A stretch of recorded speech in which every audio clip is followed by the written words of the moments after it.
So I got a chance to read Sex-Esteem. It's one of my favorite of your books. Each one you write is my favorite. They all just the same. Are you really telling your emotions with Sex-Esteem, or are you just a lot more fun? So again, you know, Sex-Esteem is really just fun. You know, I believe sex is a form of art, and it should be looked at in that way. You know, it shouldn't be about a competition between you and your partner. It should be, you know, satisfying each other. So the church threesome is when you got with the sex part. I think it should be fucking limitless. I don't think we should put ourselves in a bubble and when we with our partner. And I'm speaking from the heterosexual community because the book is geared towards that, especially Black women. Because when we look at pornography and stuff like that, we see a lot of Black women being misrepresented. True. In that category. We often see guys finishing without satisfying the woman, you know. So for me, I wanted to make sure that my stories was based on true events and that each woman in my stories was sexually satisfied, you know. So because Black women are the most powerful creatures walking this earth. If it wasn't for them, there won't be no humans walking this earth. So therefore, we need to go ahead and cherish that pussy. Thank that pussy, like in Baptize Me, you know what I'm saying? Kiss it, love it, caress it, do all that, you know what I'm saying? Because it's the most valuable piece that we have. Again, not only does the vagina gives us life, it maintains life, it charges us up, it nurtures us up, you know? So looking at the cover, you see a lot of blue. Yeah. And then you see pink. So blue is for men.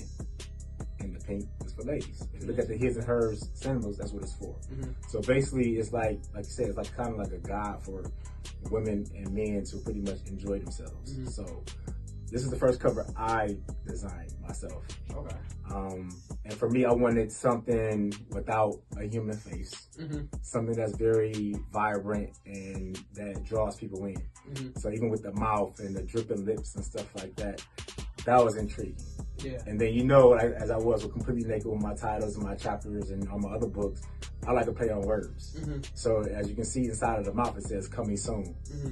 At first, that was my pre-marketing strategy before the book even came out, getting people to know, hey, Sex-Esteem is coming soon, it's coming soon, coming soon. But I realized that, you know, well, I'm not going to take it off. I'm going to keep it on there because after you read the book or while reading the book, you should be coming soon. No, you know what I'm saying? No lie, it had me ready to take my old lady down. I ain't gonna lie to you, so no, it did what it was supposed to do. Yeah. So, and like I said, it's like a comic book too.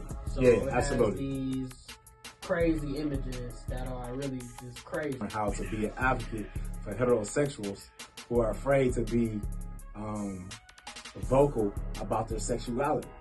So we turn to the media and we see, you know, the pride community, and they are very expressive with it. And when they show that, you know, no shame to them, we have a right to express ourselves as well. So for those people who are afraid to speak on that, I've learned that I can be a voice for them as well by producing Sex-Esteem.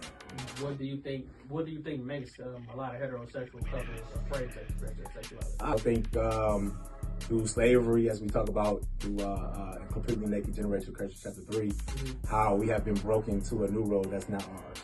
You know what I'm saying? So we have never been taught to love ourselves, to appreciate ourselves, our hair, our skin, our, you know, our body types. So, and then with the sexual thing, it's like, you know, growing up in the Black household, in the Black community, we had sex ed classes, but think about our parents. Our parents told us to, hey, you better not be doing this and that, but use a condom. Yeah, you know what I'm saying? Use a condom, get on birth control, better bring no kids back. But at what point do we teach our kids or teach one another how to enjoy it? So because we're not teaching how to enjoy it, no one knows where to go get it from. So, and I share this story a lot. I was in Atlantic Mall, and I just came out of Bath and Body Works. I was going into Bath and Body Works, and I was in for a fragrance. My cousin at the time, she got the whole Bath and Body Works in her house.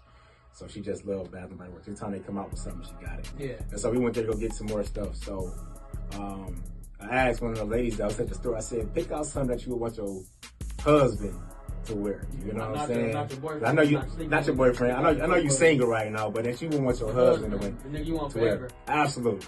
So she went over to the men's department and she got this Hero collection, the Hero body cream and the spray. So I put it on. I had just got out of the shower anyways, you know, I was fresh. Put it on, and I started walking out of the store.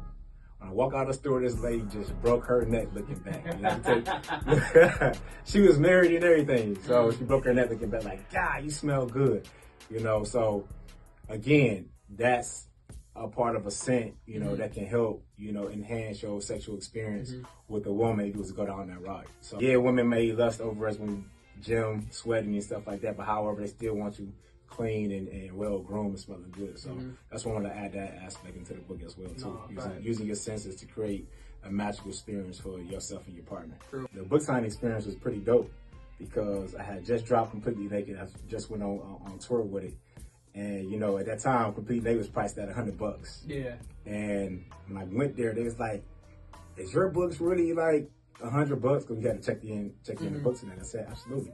So like, do people buy it? I said, "Absolutely." So what happened was I sold about 5 books in an hour. So that's more than most people who were signing.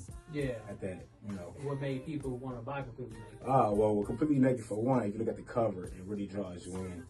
And so you got the noose around my neck, you got police officers in the background, you got a black man with a hoodie on in the background, you have a black woman with a knife, you have a young boy that's crying, you got a noose, you know, again, noose around my neck.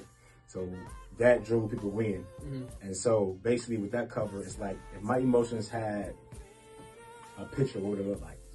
I want to rip off the Band-Aid and the duct tape that was covering my emotions so other black men around the world, young boys, can be okay with, you know, unveiling themselves. So when I started doing my elevator pitch with Completely Naked, plus the cover, it was sold. Okay, I agree. So I read it, and it was exactly what you said it was. So go get that fucking nut. You know what I'm saying? Go bust. Like go do what you need to do. Yes. And after dropping Completely Naked, you know, it allowed me to be more free and more vocal. Because cultivating mind speaks to owning yourself in the world and try so hard to make you become something that you're not. And so as you saw me grow from that book to the other ones, I became more and more expressive and free about who I am, whether it was something dark or something sexual as that sex-esteem. You know what I'm saying? At first I was walking like a thin line, like, damn, what the rest of the world gonna think about if I drop this? I said, you know what, fuck them. Who paid my bill? Who put money in my pocket? Who created these opportunities for me? Not them. I do. You know what I'm saying? And I think with the sex part, I think this should be fucking limitless. I don't think we should put ourselves in a bubble and when we're with our partner. How you doing, Jameel? Doing pretty good, man. It's a pleasure to be here in the Detroit, all the way from Ohio, despite all the rivalries. I love for y'all city. Pleasure to be here. Pleasure for you to be here. Same here. I got my gripes with Ohio, but I love the city of Cleveland. I love my boy Jameel. I say it is what it is. So Jameel, tell me a little bit about yourself.